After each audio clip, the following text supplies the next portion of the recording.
یاد رکھو زندگی گزارنے کا طریقہ ہے کسی کو اپنی مجبوری نہ بناؤ. جب آپ مجبوری بنا لیتے ہو نا کسی کو, آپ کے ہاتھ بن جاتے ہیں, آپ کے ہاتھ بن جاتے ہیں. اور جتنا آپ اپنے آپ کو دوسروں کے سامنے مجبور بناؤ گے, اس زمانے میں اگلا اتنا ہی آپ کو نوچ نوچ کے کھانا شروع کر دے گا, نوچ نوچ کے کھانا شروع کر دے گا. تو یہ ہم صرف فقیر کس کے ہیں؟ اللہ کے. محتاج کس کے ہیں؟ اللہ کے. بس اللہ کے سامنے گڑ گڑاؤ, اللہ کے سامنے ناک رگڑو, اللہ کے سامنے بولو میں محتاج ہوں, میں بھکاری ہوں تیرے در کا. باقی ہر ایک کے سامنے میرے بھائی سر اٹھا کے جینا سیکھ. اور دیکھو مرد کی اللہ نے یہ اس فطرت رکھی ہے کہ اپنے ماتحتوں کے, آپ کے ماتحت اچھا سلوک کرے نا, آپ 20 گنا بڑھا کے اچھا سلوک کرو ان کے ساتھ. ہمارے حضرت مفتی رشید احمد صاحب رحمہ اللہ تعالیٰ کی طبیعت میں بے انتہا استغنا تھا, بہت استغنا. استغنا سمجھتے ہیں یعنی وہ اپنے آپ کو کسی کا محتاج نہیں بناتے تھے کبھی بھی. لیکن ہم نے دیکھا کہ ہمارے حضرت کی کوئی ذرا سی خدمت کر لینا, حضرت کو پتا چلتا تھا نا یہ دل سے خدمت نہیں کرنا چاہتا, حضرت کبھی بھی خدمت نہیں لیتے تھے اس سے. حضرت فرماتے تھے میرے محسنین صرف میرے ماں باپ ہیں اور میرے استاذ, اس کے علاوہ میں کسی کا احسان نہیں لیتا. ایسا سر اٹھا کے جیے ہمیشہ. لیکن ہم دیکھتے تھے اگر حضرت کی کوئی ذرا سی خدمت کر دے, بہت معمولی سی, اتنی دعائیں دیتے تھے, اتنی دعائیں, ہمیں شرمندگی ہوتی تھی, ہم نے کون سا تیر مار لیا بھائی, یعنی کیا کر لیا ہم نے, اتنی دعائیں, اتنا خوش, اتنا خوش. یہ عزت دار لوگوں کی علامت ہوتی ہے کہ وہ کسی کے محتاج نہیں ہوتے. لیکن کوئی ان پر تھوڑا سا احسان کرے تو رپلائی میں وہ تھوڑا نہیں, وہ بہت زیادہ. کیونکہ احسان کے بدلے میں اگر آپ احسان نہیں کرتے تو اس کو استغنا نہیں کہتے, اس کو تکبر کہتے ہیں. استغنا الگ چیز ہے. دیکھو کچھ لوگ کیا ہوتے ہیں, کسی نے آپ کی خدمت کر دی ہے تو کون سا تیر مار دیا اس نے, ہمیں کسی کی خدمت کی ضرورت نہیں ہے. دیکھنے میں تو لگے گا آپ بہت اونچے ہیں, لیکن یہ اونچے نہیں, آپ کا کھوپڑی کیا ہو گئی ہے, آؤٹ. آپ میں تکبر ہے. بھائی کوئی خدمت ٹھیک ہے, آپ اس کی خدمت کے محتاج نہیں ہیں, لیکن اگر اس نے خدمت کر دی ہے نا تو آپ اس کو رپلائی ایسے دو کہ جیسے آپ کو بہت ہی اچھا لگا ہے, آپ کو ضرورت تھی. ہم نے بڑوں کو دیکھا ہے تھوڑا سا آپ خدمت کریں گے تو رپلائی اس کا بہت اچھا. نبی صلی اللہ علیہ وسلم کی کیا سیرت ہے, حضرت ابو بکر نے نبی کا ساتھ دیا نا تو کوئی نبی پہ احسان کیا بولو نا, کیا ہو گیا بھائی. حضرت ابو بکر نے جب نبی صلی اللہ علیہ وسلم کو لوگوں نے مکہ سے نکالا تو کس نے ساتھ دیا؟ ابو بکر نے. غار میں کون ساتھ تھا؟ ابو بکر. حالانکہ اصل میں یہ نبی کا احسان تھا حضرت ابو بکر پہ. بھائی اس خدمت کی وجہ سے نبی کی تو اللہ نے ویسے ہی مدد کرنی تھی, یہ تو نبی نے ابو بکر کو اپنی خدمت کا موقع دے دیا رضی اللہ عنہ کو, تو یہ نبی کا کس پر احسان ہے؟ ابے بھائی کوئی اتنے پیغمبر کسی کو اپنی خدمت کرنے دے دیں تو یہ تو پیغمبر کا ان پر احسان ہے, جس سے انسان کو عقیدت محبت ہوتی ہے. انسان کہتا ہے نا مجھے آپ تھوڑی سی خدمت کرنے دے دیں, آپ کا مجھ پر بہت بڑا احسان ہوگا, کہتے ہیں نا لوگ, اور باقی سمجھتے بھی ہیں کہ بھائی اس کو ہماری خدمت کی کیا ضرورت ہے. تو قرآن میں اللہ نے فرمایا بھی کہ اگر تم نبی کی مدد نہیں کرو گے, اللہ تو اپنے نبی کی مدد کرے گا, آخری نبی ہے, آپ کا دین تو غالب ہو کے رہے گا. لیکن نبی نے ابو بکر کو کیسا صلہ دیا, فرمایا میں نے ہر شخص کی خدمت کا دنیا میں بدلہ دے دیا ہے سوائے ابو بکر. یہ مبالغہ ہے, ورنہ ایسا کیسے ہو سکتا ہے؟ نبی کی برکت سے ابو بکر کو ایمان ملا, لیکن آپ صلی اللہ علیہ وسلم نے سکھایا ہے. پھر فرمایا لو کنت متخذا خلیلا لاتخذت ابا بکر خلیلا, اگر میں کسی کو جگری دوست بناتا تو ابو بکر کو بناتا. خلیل کا مطلب بہت ہی, فرمایا میرا خلیل اللہ کے سوا کوئی, خلیل بنانے کی اجازت ہوتی ابو بکر کو بناتا. کتنا اپریشیٹ کیا آپ صلی اللہ علیہ وسلم نے.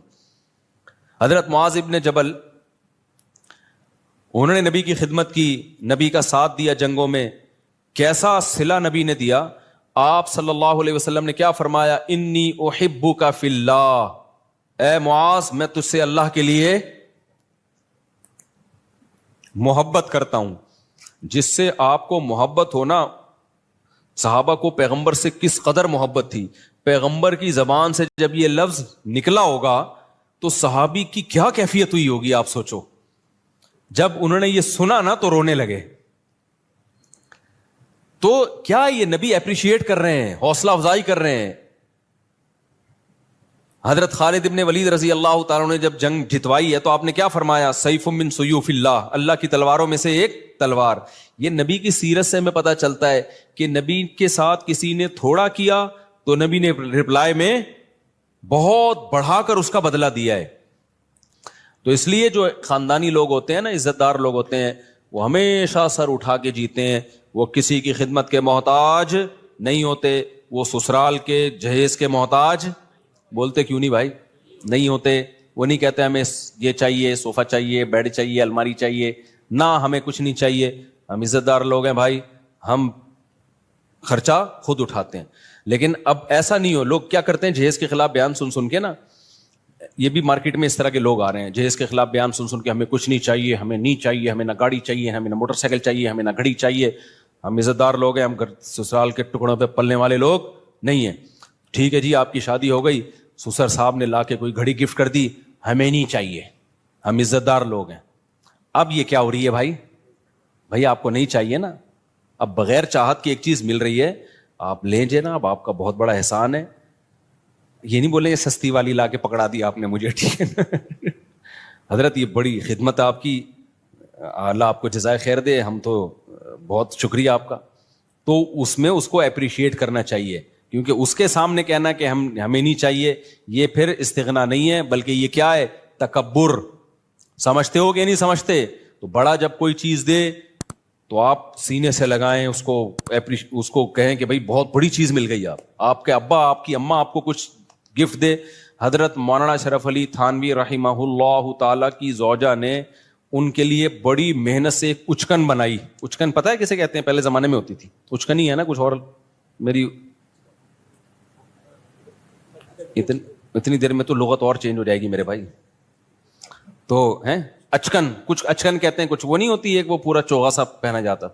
اب مولانا تھانوی رحمہ اللہ کا مزاج نہیں تھا ایسی چیزیں پہننے کا، اور ان کے گھر والوں نے اتنی محبت سے اتنی محنت کر کے بنائی تو وہ وہی پہن کے نکل گئے گھر سے باہر. لوگوں نے کہا یہ آپ کیا پہنا ہے؟ انہوں نے کہا یار اتنی محبت سے اس نے بنائی ہے.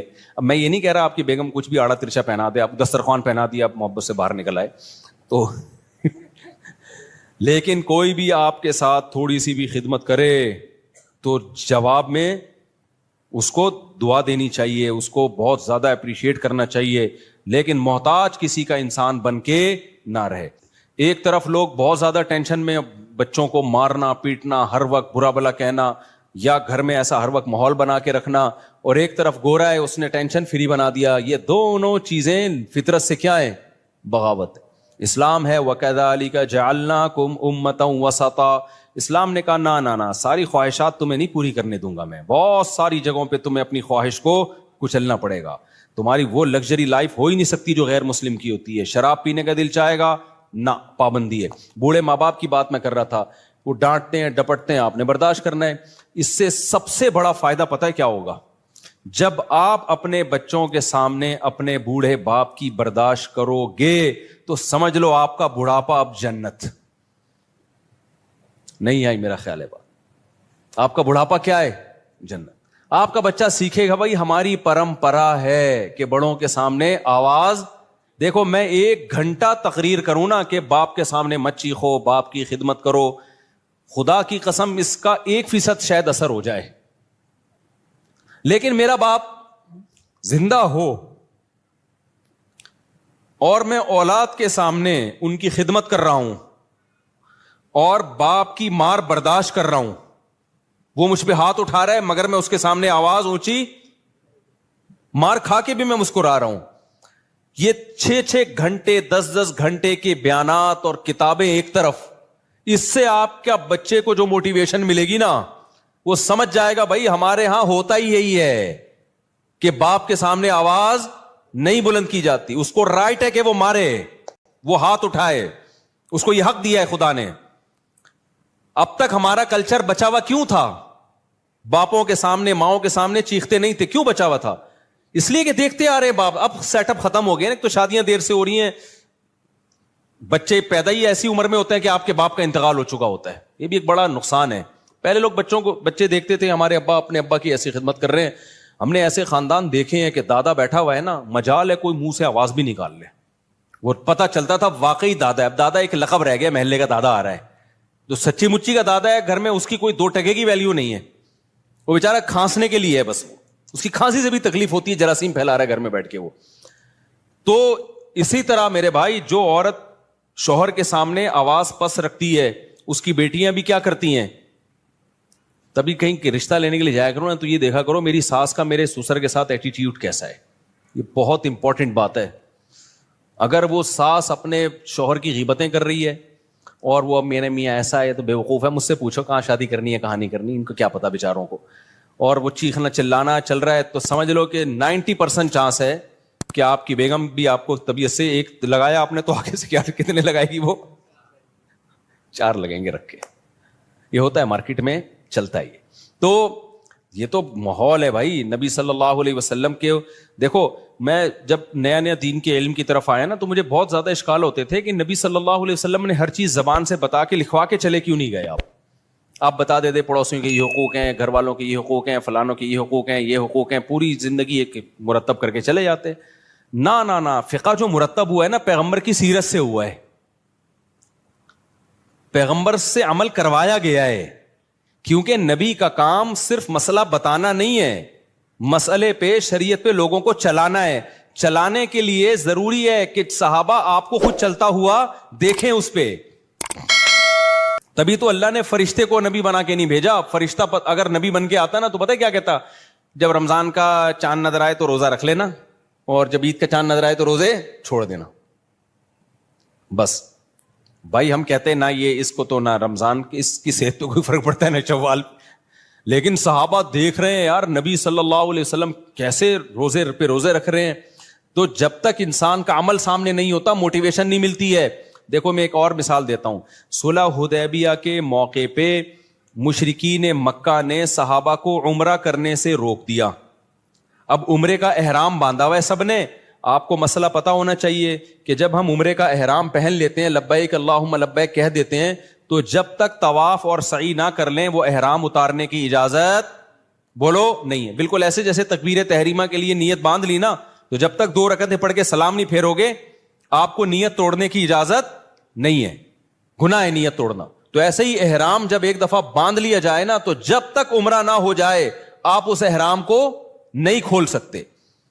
تو صحابہ احرام میں بیٹھے ہوئے ہیں, مشرکین نے آپ کو منع کر دیا, معاہدہ کیا کہ بھائی اگلے سال آنا آپ عمرہ کرنے کے, اس سال نہیں کر سکتے آپ. تو اب صحابہ پریشان, پہلے موت پہ بیعت کر چکے ہیں 1400 صحابہ کہ ہم لڑیں گے ان سے.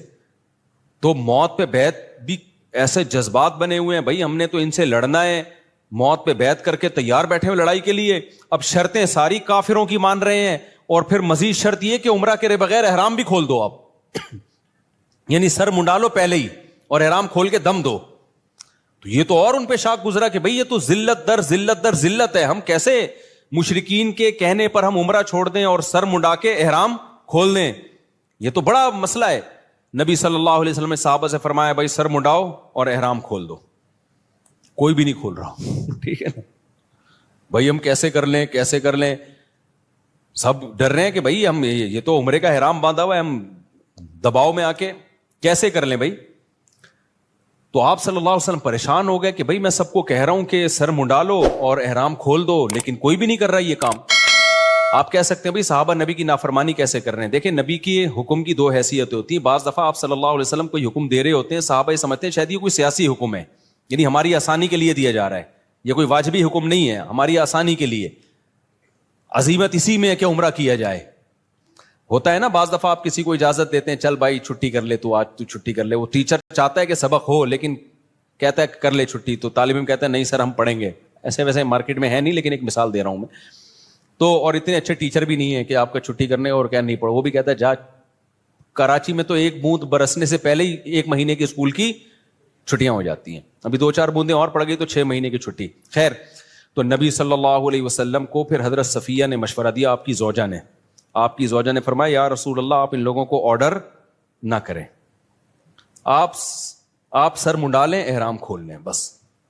تو نبی صلی اللہ علیہ وسلم نے کیا کیا, سر منڈایا, احرام کھول دیا اپنا. جیسے ہی نبی نے کیا سب نے سر منڈا کے کیا کر لیا.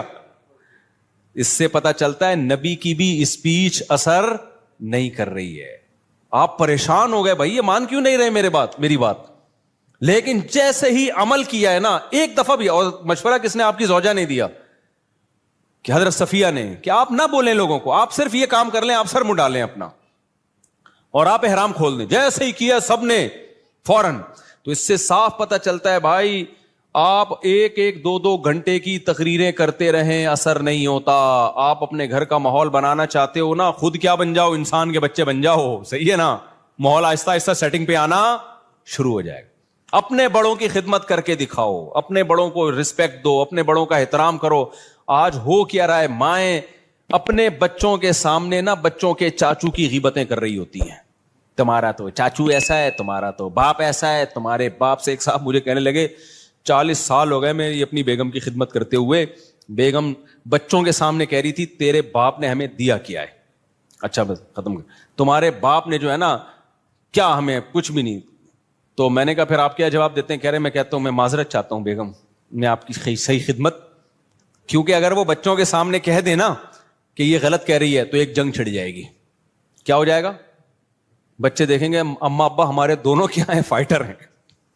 تو وہ صاحب کہتے ہیں میں فائٹ سے بچنے کے لیے کیا کہتا ہوں کہ ایکسکیوز کرتا ہوں, میں نے 40 سال آپ کی خدمت جیسی خدمت کرنی چاہیے تھی کائنڈلی میں وہ خدمت نہیں کر سکا. تو اب پتہ نہیں کون اس میں صحیح تھا کون غلط تھا, واللہ عالم. بہرحال تو مائیں بعض دفعہ یہ کر رہی ہوتی ہیں بچوں کو باپ کے بارے میں, تمہارا باپ ایسا, تمہاری, اور باپ بعض دفعہ ماں کے بارے میں, تمہاری ماں ایسی. تو خوب سمجھ لو یہ بچہ نہ باپ کا رہے گا اور نہ ماں کا رہے گا. مائیں سمجھ رہی ہوتی ہیں. یار ایک اور واقعہ میرے سامنے آیا ہے, خون کے آنسو رونے کا دل کرتا ہے.